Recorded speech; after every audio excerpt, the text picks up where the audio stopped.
Sociology can be a very helpful tool in analyzing a community, analyzing the culture, the well-being of the community, and understanding the social problems that may impact that community. So what happens when we want to put the sociological imagination into practice in our local community? Well, today I'm going to tell you about starting a local research center. I had the pleasure of starting a local research center at my university with the help of my students in 2015. And I want to share with you the concept of starting a local research center and how it can be used to apply the sociological imagination to local issues and to get engaged in your local community. So let's get started. There are a lot of different challenges with starting a local research center, and of course there are opportunities, but this is really part of a larger context where sociology programs are often not considered as career preparation. Now, I got my start at a polytechnic school, so it was very career oriented, and it really pushed me to apply the tools of sociology to potential careers. Now, sociology as a perspective is a very broad, big picture perspective, but that toolbox and that research methodology can be applied to a lot of different fields.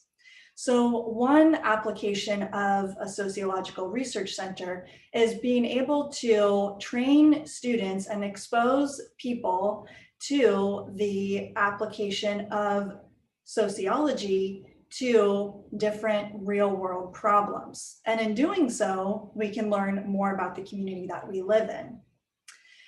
So in higher education, we're also faced with budget cuts, and academic programs can sometimes be shut down if they don't have the enrollment numbers necessary to keep the doors open. And so starting a research center in a sociology department or as a collaboration across departments, or even at a high school or a local organization can be a way to generate some revenue and build connections in the community. There are also systems that really are not designed to meet the needs of the current population. And what I mean by that is, it's very easy to say that our healthcare system or our economic system is failing, but really what is happening is the population that it's designed to serve is changing so rapidly that systems often need updating. And sociological research can be a great tool in providing those systems updates. Just like your computer software systems need to be updated in order to still be useful, social systems and our social institutions need updating too. So whether it's a school or an organization or an institution or a business, it's very helpful to be able to gather data on the population served to be able to better serve that population. And a social research center can do that type of research for those types of organizations. So there are a couple of other concepts here that relate to the idea of starting a social research center. The first is that sociology can be very integrative. It doesn't have to be a standalone discipline. Now, if you're going to be a sociologist or a social researcher, you might really focus on learning about sociology, but really the sociological perspective, having that ability to see the big picture and to understand human behavior at a group level is very, very translatable into a variety of different fields, whether it's business, healthcare, education, social services, or any number of other career fields. So when you start a local research center, especially if it's a part of some type of educational program, it's a chance to really integrate sociology into other disciplines. Second concept is social innovation. A social innovation is really a business venture that can also help solve a social problem. Social innovations are entities that are designed to take into account their impact on the population served. We can think about businesses on a continuum, where on the one end of the continuum, you have a for-profit business that really places profits above anything else, and it's very profit-driven. And at the other end of the spectrum, you have nonprofits and organizations that are purely mission-driven, and profit is not central to the mission. And then you have everything in between. And so we can look at social research centers as social innovations because they really can be considered business ventures, because the social research is a product that you can sell in the market, but the product is designed to help organizations and groups address social problems and improve the well-being of a group of people. This all relates to the concept of shared value, which means that the value of the venture is shared across many different constituents. So, for example, a local research center could provide value to students who may work at the research center. It can provide value to the faculty who get to use their expertise out in the community, and it can provide value to local organizations and people that live in a community that may benefit from the work of the research center. So the concept of the micro research center is really in contrast to large research centers or the orientation where the primary goal of the research center is to acquire large grants to do very large scale research projects. The micro research center is a small center that is embedded in the community, that is a center for sociological practice that can generate revenue for faculty, students, colleges, schools, organizations, but its very design is a small center. So this is just one concept for a research center. Your research center could be very different, but this concept is something that happens at a very micro scale, and we can talk also about how to scale this out. So getting started, a couple of things that we did at our research center to kind of get the ball rolling and understand the context of the community that we are in. And the first thing is doing an industry scan. So if the research center is designed not only to provide research support for local organizations, but if it's designed also to train students and to get them career skills, then it's very helpful to do a scan of the local industries. Where are people getting jobs? Who's hiring? And what types of industries are driving the economy of that local area? That will also help you decide what types of organizations are going to be the best fit for your research center. So you can check out not only the industries, but some of the local health statistics on your community to get a sense of what some of the community level issues are. And you can start to reach out to organizations asking them what their different problems and issues are that could be helped by getting more information on their consumer base or on their population served. Many times in nonprofits and other organizations, even businesses, it's hard to find the time, especially if it's a smaller organization, to do research on the population served. And it's also hard to find time to do research on the programs that that business or organization offers. So oftentimes there's a bit of a gap in getting information that may be very valuable to better meet the needs of that population, to get more grant funding, or to expand a business. So those are the types of things that social research centers can offer, and those are the types of areas that you can be talking to industry partners about in terms of what their needs might be. The second thing to do is to examine the different courses that already exist at your school or university and determine where social research projects could fit into the existing curriculum. Now, if you're starting a research center at an organization and it's not a school, that could be looking at different departments where program evaluation or marketing research or other activities that are related to social research occur. That will give you a home for the research center. Now, if you start a research center at a school, it can be as easy as creating a new course, which granted has many challenges in terms of creating a new course, but you can also find an existing course and fit all of this inside that course. And I am available to help you if you're trying to get a research center started and want to know how to fit research center into a course. I can help with that. I've got different tools and templates that I use to be able to help get you started. And then the third thing to do at the beginning is to find some community partner or project that is really a low stakes project that can be your trial project, your pilot project, your project to really learn through doing. And I like to suggest to find a partner friend. And that means it's a community partner that you have a relationship with that is collaborative and that is comfortable, where you can talk very openly and honestly about what's working and what's not.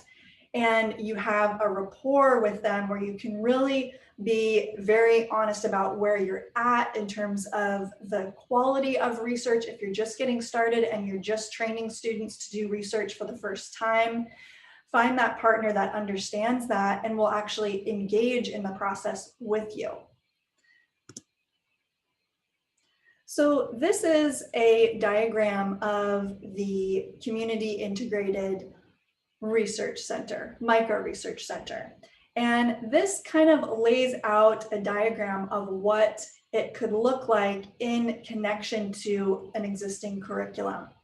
So our research center was called the Population Health Management Research Center, and this was part of a population health management bachelor's program that had a foundation in sociological research and practice.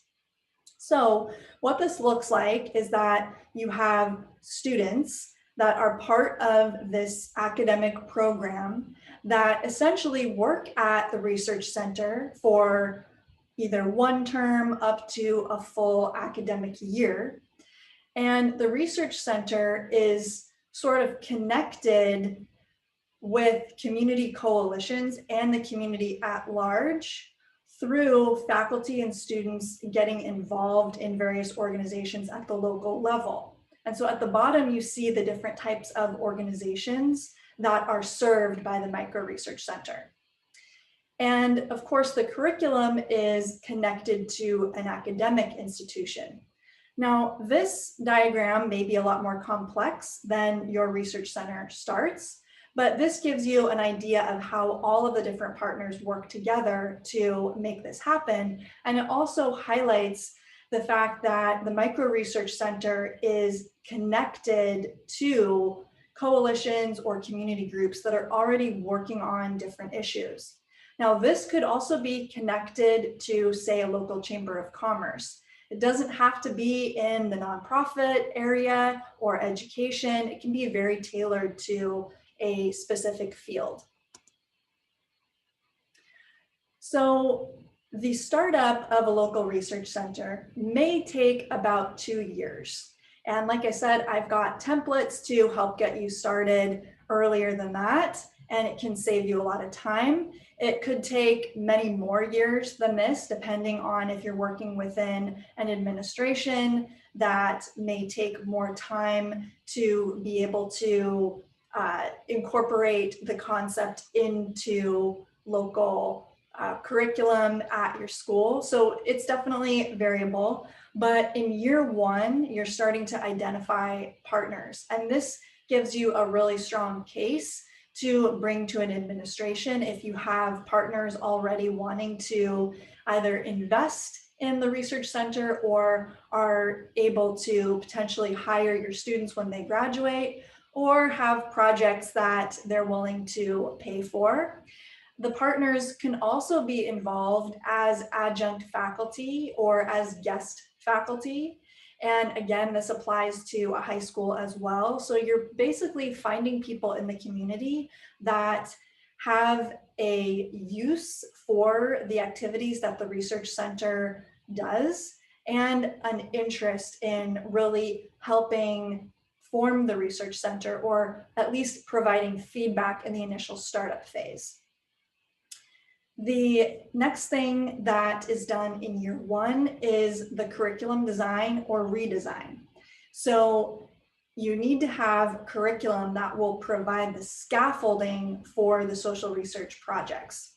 In other words, you'll have to have a class or set of classes that teaches students or teaches staff. So this could be a non-traditional class, like an online class, where you're being able to transmit those initial skills needed to carry out a research project. And then in year two, you're ready for pilot projects.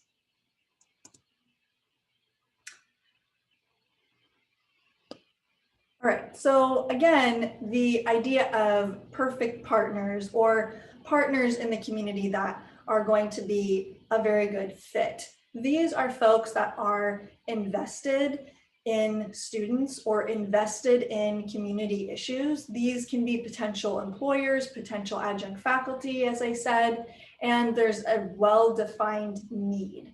So it could be that it's a local hospital that has to do a community health assessment. It could be a nonprofit that has to have certain data to be able to apply for a grant. So this is what you can be finding out in that initial research phase where you're talking to community partners. You're finding out what their needs are and how you can meet them. And that will give you that perfect match for the initial pilot projects that you do. Of course, nothing's perfect, but the goal is to find people that are motivated to really work with you. So understanding whether a research center is truly a good fit for your school or organization really has to do with the different stakeholder groups, how invested they are.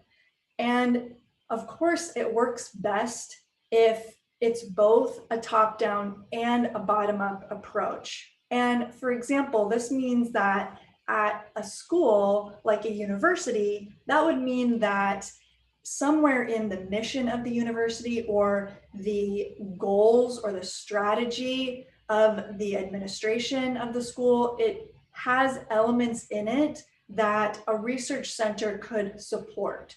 So let's say the strategic plan for your university has in it to build partnerships with local organizations, or it has in it the important value of helping to find career opportunities for students or internship opportunities.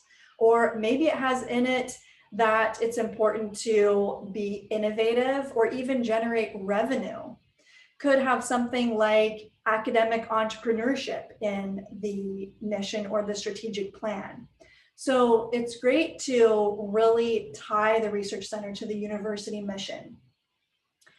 And at the same time, it's very important that it comes from the faculty. So having a group of faculty together that all want to do more community-based projects, they may have different skills to offer, but they're not quite at the position where they can actually start a research center. This could be you building the structure of the research center if there are other faculty that would want to play some kind of role. So the initial stage is also all about determining who is going to really be on board with this.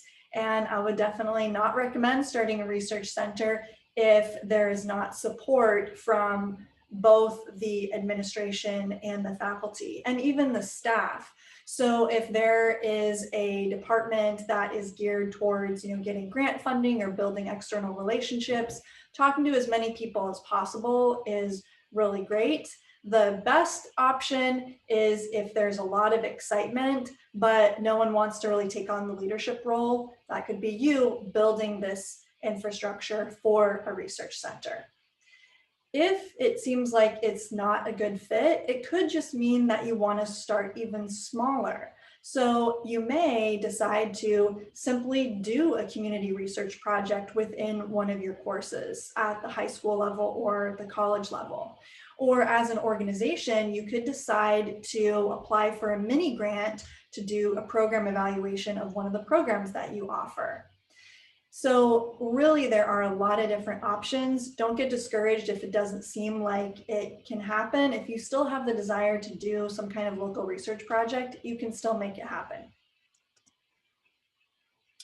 So different costs are associated with both building a research center and what you charge for services. This is quite variable, but I have found that sometimes one of the most difficult things to wrap your head around is, should we be charging for services? What are the issues with students working on projects? Is it high quality enough to be charging as if you were a business? Those types of things can be very difficult. But some of the costs associated with our research center were, number one, renting off-campus workspace. This whole concept of the research center can be done virtually. You don't have to have a physical space, but it was very valuable for both students and faculty to have an off-campus workspace. This created a professional environment that really added to the experience of research center.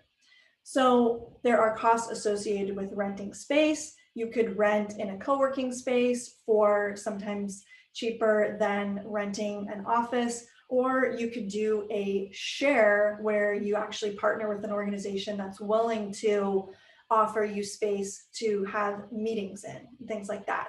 So a lot of different ways to get that physical space. You have faculty release time. So when you're writing a grant or a contract for a research project, you can budget in the actual amount of a faculty's salary that you are releasing them from if they have release time, which means not teaching a certain portion of their schedule for that term, for that project. So that's something you can find out in your HR department, how much that would be. And really, that is very useful when you are writing a grant or when you're making a contract, so that you can have that faculty member's time compensated for.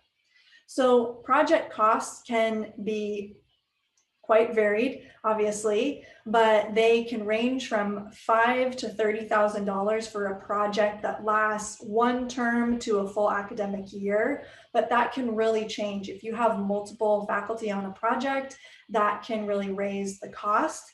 An easy way to calculate cost of a project is to find out about how much of your time you're willing to spend on the project, and using that to calculate that portion of your salary.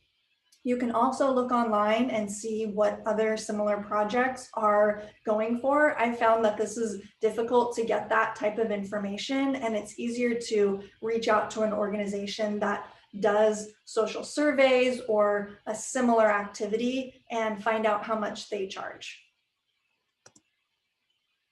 So key stakeholders in a research center are very important when launching a research center and keeping it going. Stakeholders include, of course, community members, and this is something that is often overlooked and might get overlooked if you have a very big research center, but it's something that you can pay very close attention to when you have a micro research center.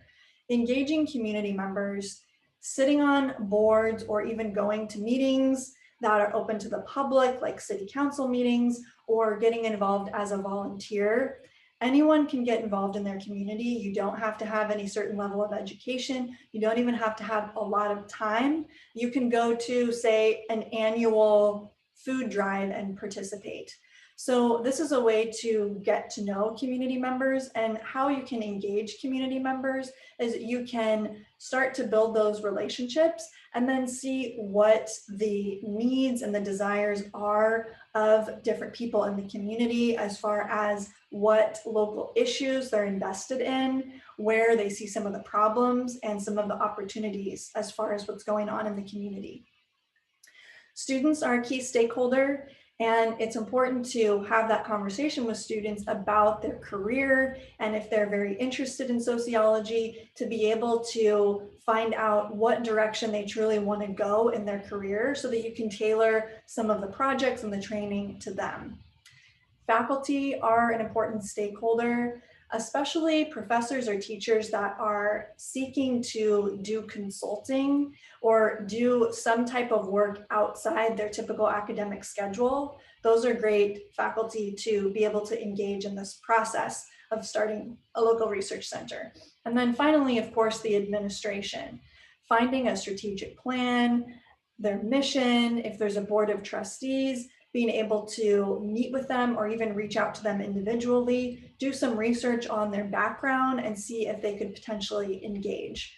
And the main thing to keep in mind is that when you're starting a local research center, you want to communicate and get feedback from a variety of different people and different stakeholder groups so that you can really build something that's going to be collaborative and that's going to be able to help people. So let's talk about a couple of example projects. Example projects of projects that can be pilot projects for a local research center kind of fall into three different categories. The first is simply data collection. So this could be surveys, doing focus groups, even secondary data research. So for example, we worked on a local food assessment, and part of that was distributing a survey to the community. And another part of that was simply gathering updated data from sources that are available online. So data collection takes many forms, and this is particularly helpful for local businesses that might want to understand their market. It's important for organizations that need to get baseline data before they get funding for different projects. And it's also important for many community health assessments that are required. The second is program design. So this is not necessarily a research project, but oftentimes when you engage in data collection for an organization that's, say, starting a new program, you might be able to provide assistance in designing that program. And really, this is all about translating the local data that you collect into recommendations for the structure of the program. And lastly, program evaluation. Any nonprofit organization, as well as businesses, have a need to analyze the impact of a program or product or an initiative. And this can be really, really beneficial for local organizations that may be seeking grant funding in a competitive environment. Being able to have data to demonstrate the effectiveness and the equitable nature of a certain program is very helpful when getting additional funding because they're demonstrating success. So here's a diagram of our Population Health Management Research Center, how it is really part of the overlap between students, faculty, the curriculum, and also represents how the university can connect with industries to really drive different innovations.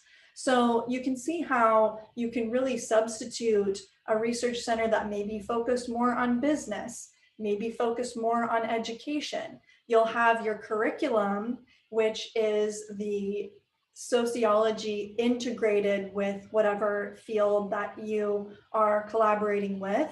And industry could mean the nonprofit arena, it could mean institutions, it doesn't necessarily mean for-profit institutions. It's really just that concept of the overlap of the university or the school or a local organization in collaboration with industries that may be hiring students and may have a need for that social research. In this day and age, with our social and economic issues, with our health issues that are very exacerbated at the moment, there is a need to understand some of the inner workings of our society and how we can achieve more social justice.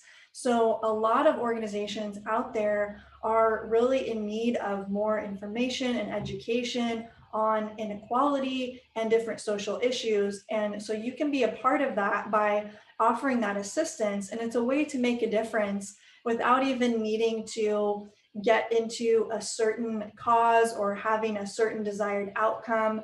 Really, the Social Research Center is all about providing the data, getting a better picture of what's going on in the community so that we can better help people and really just make our small world a better place. In terms of the business model of a research center, we want to, of course, maximize value across the different stakeholders. This is, again, just one example of how industry partners can function through the university as potential funders. So in the research center, we have faculty that work as consultants. It is connected to curriculum, and students can be traditional students, but they can also be students that are really members of different communities. So in other words, if you're at a university, you can develop programs and reach outside the walls of your higher education institution by partnering with companies that can send their employees into those programs.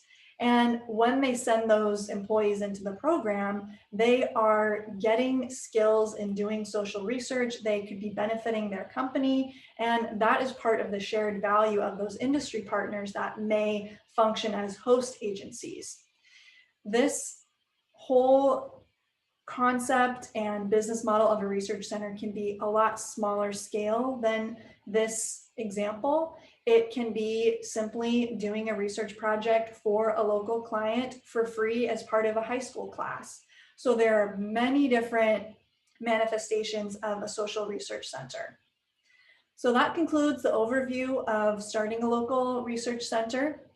I am Sophie Nathenson. I'm a medical sociologist, and I'm available to help individuals, schools, and different organizations in starting social research centers. I have templates available, and I'd love to get to know you and help you brainstorm your research center.